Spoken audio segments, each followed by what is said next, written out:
ಒಬ್ಬ ಯುವತಿ ಸಾಮಾನ್ಯ ಕುಟುಂಬದಿಂದ ಬಂದಿದ್ದರೂ ತಮ್ಮ ನಿಜವಾದ ವ್ಯಕ್ತಿತ್ವದ ಮೂಲಕ ಲಕ್ಷಾಂತರ ಜನರ ಹೃದಯ ಗೆದ್ದಳು. ಈ ಯುವತಿ ಹೆಸರು ರಕ್ಷಿತಾ ಶೆಟ್ಟಿ. ಅವರ ಕಥೆಯಲ್ಲಿ ಪ್ರಸ್ತುತಪಡಿಸಲಾಗುತ್ತಿದೆ. ಮೊದಲು ಅವರ ಜೀವನದ ಹಿನ್ನೆಲೆ, ನಂತರ ಬಿಗ್ ಬಾಸ್ ಮನೆಯೊಳಗಿನ ಪಯಣ ಮತ್ತು ಕೊನೆಗೆ ಅವರ ಸಾಧನೆಗಳು. ರಕ್ಷಿತಾ ಶೆಟ್ಟಿ ಜೀವನ ಕಥೆ. ಪ್ರಾರಂಭದ ಜೀವನ. ರಕ್ಷಿತಾ ಶೆಟ್ಟಿ ಮೂಲತಃ ಕರ್ನಾಟಕದ ಉಡುಪಿ ಜಿಲ್ಲೆ ಜನರು. ಅವರು ಕರಾವಳಿ ಪ್ರದೇಶದ ಸರಳ ಕುಟುಂಬದಲ್ಲಿ ಬೆಳೆದರು. ಕುಟುಂಬ ಮೌಲ್ಯಗಳು ಮತ್ತು ಪರಂಪರೆಯ ಮಧ್ಯೆ ಅವರು ತಮ್ಮ ಬಾಲ್ಯವನ್ನು ಕಳೆದರು. ಜೀವನದ ಅನುಭವಗಳಿಂದಾಗಿ ಅವರು ಮುಂಬೈನಲ್ಲಿ ಬೆಳೆದರು.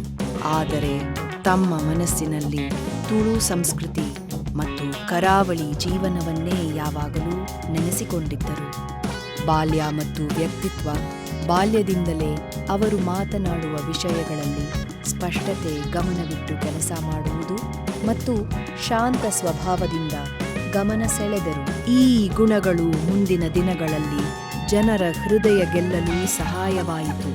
ಸಾಮಾಜಿಕ ಜಾಲತಾಣ ಪ್ರವೇಶ. ಅವರ ಸೋಷಿಯಲ್ ಮೀಡಿಯಾ ಜೀವನವು ರಕ್ಷಿತಾ ತುಳು ಟಾಕ್ಸ್ ಎಂಬ ಹೆಸರು ಮೂಲಕ ಪ್ರಾರಂಭವಾಯಿತು. ಅವರು ತುಳು ಭಾಷೆ, ಕರಾವಳಿ ಅಡುಗೆ ಪದ್ಧತಿ, ಮನೆಮದ್ದುಗಳು ಮತ್ತು ಸರಳ ಜೀವನ ಶೈಲಿಯನ್ನು ವಿಡಿಯೋಗಳ ಮೂಲಕ ಜನರ ಮುಂದೆ ತಂದು ಬಿಟ್ಟರು. ಈ ವಿಡಿಯೋಗಳು ನಿಜವಾದತನ, ಸರಳತೆ ಮತ್ತು ಸಂಬಂಧತೆಗಾಗಿ ಜನರಿಗೆ ಇಷ್ಟವಾದವು. ಟೀಕೆಗಳು ಮತ್ತು ಅಭಿಮಾನಿ ಬಳಗ. ಕನ್ನಡದಲ್ಲಿ ಉಚ್ಚಾರಣೆಯಲ್ಲಿ ಸಂಪೂರ್ಣತೆ ಇಲ್ಲದ ಕಾರಣ ಕೆಲವರು ಟೀಕೆ ಮಾಡಿದ್ದಾರೆ. ಆದರೆ ರಕ್ಷಿತಾ ಧೈರ್ಯದಿಂದ ತಮ್ಮ ಕೆಲಸವನ್ನು ಮುಂದುವರೆಸಿದರು. ಅವರ ನಿಜವಾದ ವ್ಯಕ್ತಿತ್ವ ಮತ್ತು ಸರಳ ಶೈಲಿ ಅಭಿಮಾನಿ ಬಳಗವನ್ನು ಗಳಿಸಿತು.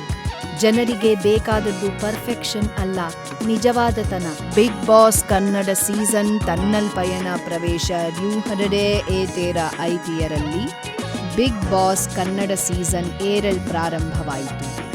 ಸೇನ್ಲೇಸ್, ಪೇರ್ಸ್ ಮತ್ತು ಔಟ್ಸೈಡರ್ಸ್ ಎಂಬ ಹೊಸ ಫಾರ್ಮ್ಯಾಟ್ನಲ್ಲಿ ರಕ್ಷಿತಾ ಸ್ಪರ್ಧಿಯಾಗಿ ಎಂಟ್ರಿ ಕೊಟ್ಟರು. ಜನರು ಅವರ ಆಟವನ್ನು ನೋಡಲು ಎದುರು ನೋಡಿದರು. ಮೊದಲ ದಿನದ ಹೊರಹೋಗು. ಆದರೆ ಮೊದಲ ದಿನವೇ ಅವರು ಹೊರಹೋಗಿದರು. ಈ ಘಟನೆ ಅಭಿಮಾನಿಗಳಿಗೆ ಶಾಕ್ ನೀಡಿತು. ಅವರು ತಮ್ಮ ಪ್ರತಿಭೆಯನ್ನು ತೋರಿಸುವ ಮೊದಲು ಮನೆ ಬಿಟ್ಟು ಹೋದರು. ಸಾರ್ವಜನಿಕ ಪ್ರತಿಕ್ರಿಯೆ. ಜನರು ಸಾಮಾಜಿಕ ಜಾಲತಾಣಗಳಲ್ಲಿ ತಮ್ಮ ಕೋಪ ಮತ್ತು ಬೆಂಬಲ ವ್ಯಕ್ತಪಡಿಸಿದರು. ಅವರಿಗೆ ಮತ್ತೊಂದು ಅವಕಾಶ ಕೊಡಬೇಕು ಎಂದು ಕೇಳಿದರು. ಈ ಪ್ರತಿಕ್ರಿಯೆಯನ್ನು ಬಿಗ್ ಬಾಸ್ ತಂಡ ಗಮನಿಸಿದಿತು. ಮರುಪ್ರವೇಶ.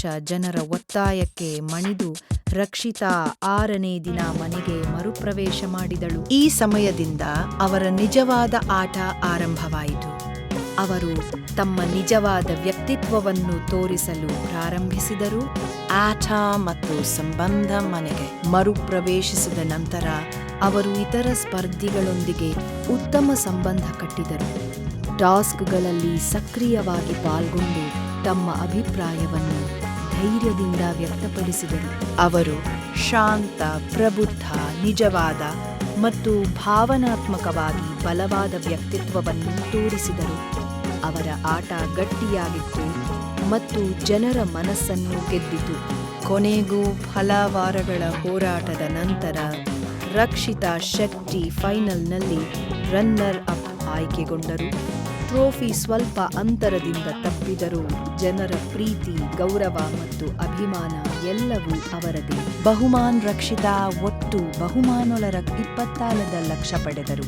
ಇದರಲ್ಲಿ 20 ಲಕ್ಷ ಶ್ರೀ ಸಾಯಿ ಗೋಲ್ಡ್ ಪ್ಯಾಲೇಸ್ ಘೋಷಿತ ಬಹುಮಾನ ಮತ್ತು 5 ಲಕ್ಷ ಜಾರ್ ಆಪ್ನಿಂದ ದೊರೆತ ಹೆಚ್ಚುವರಿ ಬಹುಮಾನ. ರಕ್ಷಿತಾ ಶೆಟ್ಟಿ ವೈಯಕ್ತಿಕ ಹಿನ್ನೆಲೆ. ಉಡುಪಿ ಮೂಲದವರು. ಅವರು ಮುಂಬೈನಲ್ಲಿ ಬೆಳೆದರು.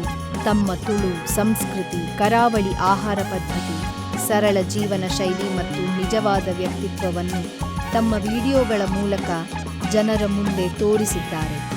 ಅವರು ನಿಜವಾದತನ ಮತ್ತು ಸತ್ಯಸಂಧತೆಗಾಗಿ ಜನರ ಹೃದಯ ಗೆದ್ದರು. ಪಾಠ ಮತ್ತು ನಿರ್ಣಯ. ಮೊದಲ ದಿನದ ಸೋಲು ಕೊನೆಗೆ ವಿಜಯಕ್ಕೆ ಮಾರ್ಗವಾಯಿತು. ಈ ಕಥೆ ನಮಗೆ ತಿಳಿಸುತ್ತದೆ, ಸೋಲು ಅಂತ್ಯವಲ್ಲ. ಅವಕಾಶ ಸಿಕ್ಕಾಗ ಧೈರ್ಯದಿಂದ ಹೋರಾಡಿದರೆ ಅದೇ ಸತ್ಯವಾದ ಜಯ. ರಕ್ಷಿತಾ ಶೆಟ್ಟಿಯ ಪಯಣ ನಮ್ಮೆಲ್ಲರಿಗೂ ಪ್ರೇರಣೆಯಾಗಿದೆ. ಕೊನೆಗೆ ಈ ಕಥೆ ನಿಮಗೆ ಪ್ರೇರಣೆಯಾಗಿದೆ ಎಂದು ಆಶಿಸುತ್ತೇವೆ. ರಕ್ಷಿತಾ ಶೆಟ್ಟಿ ಅವರ ಜೀವನವು ನಮಗೆ ಶ್ರದ್ಧೆ, ಧೈರ್ಯ ಮತ್ತು ಸತ್ಯಸಂಧತೆ ಹೇಗೆ ಪ್ರಭಾವ ಬೀರುತ್ತದೆ ಎಂಬುದನ್ನು ತೋರಿಸುತ್ತದೆ. ಈ ವಿಡಿಯೋ ಇಷ್ಟವಾದರೆ ಲೈಕ್ ಮಾಡಿ, ನಮ್ಮ ಸಿನೆ ರೂಟ್ಸ್ ಕನ್ನಡ ಚಾನಲ್ಗೆ ಸಬ್ಸ್ಕ್ರೈಬ್ ಮಾಡಿ. ಧನ್ಯವಾದಗಳು.